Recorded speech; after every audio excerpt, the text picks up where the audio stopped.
মোবাইলে video editing করার জন্য সবথেকে জনপ্রিয় অ্যাপ্লিকেশন হচ্ছে ক্যাপকাট। কারণ ক্যাপকাট দ্বারা অনেক সহজে ভিডিও এডিটিং করা যায়, যা কোনো অ্যাপ্লিকেশন দ্বারা করা যায় না। আর এখন ভিডিও এডিটিং আরো সহজ করার জন্য ক্যাপকাটে যুক্ত করা হয়েছে এআই, যার মাধ্যমে খুব সহজে ভিডিওগুলো এডিটিং করা যাবে। ভিডিও এডিটিং এর জন্য যে কারুকাজ দরকার হয় সবকিছু এআই করে দিবে। আজকের ভিডিওতে আমরা দেখবো ক্যাপকাটের এআই এর মাধ্যমে কিভাবে খুব সহজে ভিডিও এডিটিং করা যায়। তো সেক্ষেত্রে পুরো ভিডিওটা দেখবেন এবং আমার চ্যানেল নতুন হয়ে থাকলে অবশ্যই চ্যানেলটাকে সাবস্ক্রাইব করে রাখবেন। সেক্ষেত্রে প্রত্যেকেই ক্যাপকাটটা আপডেট দিয়ে নেবেন। আপডেট দেওয়ার পর সরাসরি চলে যাবেন আপনার মোবাইলের ক্যাপকাটে। উপরে যে অপশনগুলো আছে এই অপশনগুলো আমি অ্যারো চিহ্নতে দিয়ে বের করে নিই। দেখুন এই যে অপশনগুলো আছে এগুলোই হচ্ছে এআই। তো প্রথমে দেওয়া হচ্ছে ফটো এডিটিং। তো ফটো এডিটিং কি সেটা নিয়ে আমি কথা বলবো না, কারণ এটা দ্বারা ফটো এডিটিং করা যায়। তারপর ক্যাপকাটে রয়েছে টেক্সট টু ইমেজ, এটাই হচ্ছে এআই। অনেক সময় আমাদের ভিডিওর ভিতর ছবি দরকার হয়, যে ছবিগুলো আমরা গুগল থেকে সংগ্রহ করি, সেই ছবিতে কপিরাইটের একটা সমস্যা থাকে। এআই এর মাধ্যমে ছবিগুলো বানিয়ে নিতে পারি যেখানে আমাদের কপিরাইটের ঝামেলা থাকবে না।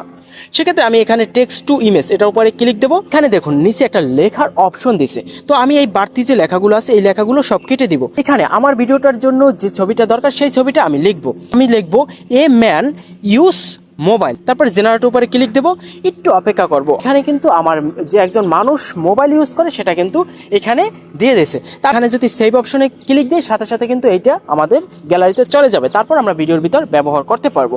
তারপর আমি আবার যদি লিখি ওম্যান এখানে, তাহলে দেখুন এখানে একজন মহিলা মোবাইলটি ব্যবহার করতেছে। মানে এখানে আমার মনের মতো আমি ছবিগুলো লিখে দিব, অটোমেটিক এআই তৈরি করে দিবে। তারপর ক্যাপকাটে রয়েছে অটোকাটের মাধ্যমে আমরা খুব সহজে এক ক্লিকে ভিডিও এডিটিং করতে পারি। তো যদি আমি অটোকাটের উপরে ক্লিক দিই সরাসরি আমাদের গ্যালারিতে নিয়ে যাবে। এখান থেকে যে কোনো একটা ভিডিও আমি সিলেক্ট করে দেব। তারপর এখানে নেক্সট অপশনে দেব, লোড নেবে। লোড নেওয়ার পরে অটোমেটিক কিন্তু ভিডিওটা এডিটিং হয়ে যাবে। নিচে অনেক টেমপ্লেট আছে যেগুলোর উপরে ক্লিক দিয়ে এখানে কিন্তু অটো এডিট হয়ে গেছে। এখন খুব সহজে যদি আমি এখানে এক্সপোর্ট অপশনে ক্লিক দিই তাহলে কিন্তু ভিডিওটা সেভ হয়ে যাবে। তারপর হচ্ছে প্রোডাক্ট ফটো। এটার মাধ্যমে যদি কোনো প্রোডাক্ট বিক্রেতা হন সহজে প্রোডাক্টের ব্যাকগ্রাউন্ড পরিবর্তন করে আরো আকর্ষণীয় প্রোডাক্ট করে ফেলতে পারবেন। তো যদি আমি প্রোডাক্ট ফটোর উপরে ক্লিক দেই, রয়েছে একটা গেঞ্জি। যদি আমি গেঞ্জিটার উপরে ক্লিক দিই তাহলে একটু লোড নিবে। লোড নেওয়ার পরই ওরা কিন্তু সাথে সাথে এটার ব্যাকগ্রাউন্ডটা পরিবর্তন হয়ে যাবে এবং ব্যাকগ্রাউন্ডের জন্য অনেক কালার চলে আসবে। নিচে যদি আমি ব্যাকগ্রাউন্ডের জন্য কালারগুলো সিলেক্ট করি তাহলে দেখুন এক এক রকমের কালার। এখানে পছন্দ অনুযায়ী কালার সিলেক্ট করে তারপর কিন্তু খুব সহজে প্রোডাক্টের আরো আকর্ষণীয় তৈরি করা যায়। তারপর হচ্ছে এআই মডেল। অনেক সময় আমাদের প্রোডাক্ট সেল করার জন্য মানে গেঞ্জি পরাবার জন্য, শার্ট পরাবার জন্য আমাদের মডেল দরকার হয়। এখন এই মডেল তৈরি করে দেবে ক্যাপকাট।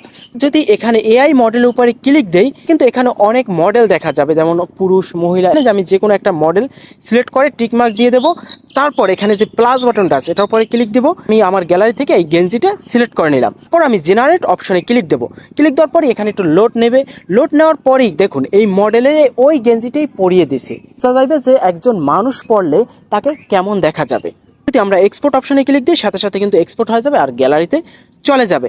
তারপরে যে চারটা এআই রয়েছে এগুলো বেশি দরকারি না, তাই এগুলোর আমি বেশি কথা বলবো না। তারপর হচ্ছে ব্যাকগ্রাউন্ড রিমুভ। অনেক সময় ছবির ব্যাকগ্রাউন্ড আমরা রিমুভ করতে চাই, সেই জন্য এখানে যদি আমি ব্যাকগ্রাউন্ডের রিমুভের উপরে ক্লিক দিই তারপর যদি আমার যে কোনো একটা ছবি সিলেক্ট করি দেখুন অটোমেটিক কিন্তু আমার ছবিটা সিলেক্ট করে ফেলছে।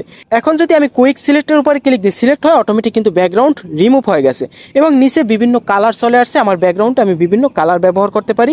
তারপর যদি এক্সপোর্ট অপশনে ক্লিক দিই অটোমেটিক সেই অনুযায়ী আমার ছবিটা সেট হয়ে যাবে। মানে রয়েছে নতুন একটা অপশন যেটার মাধ্যমে ছবি ঘোলা থাকে সেটা খুব সহজে ক্লিন করা যায়। যদি আমি এটার উপরে ক্লিক দিই সাথে সাথে কিন্তু গ্যালারিতে নিয়ে যাবে। এখান থেকে যদি আমি আমার একটা ছবি সিলেক্ট করি তাহলে অটোমেটিক কিন্তু এখানে নিয়ে আসবে এবং একটু লোড নেবে।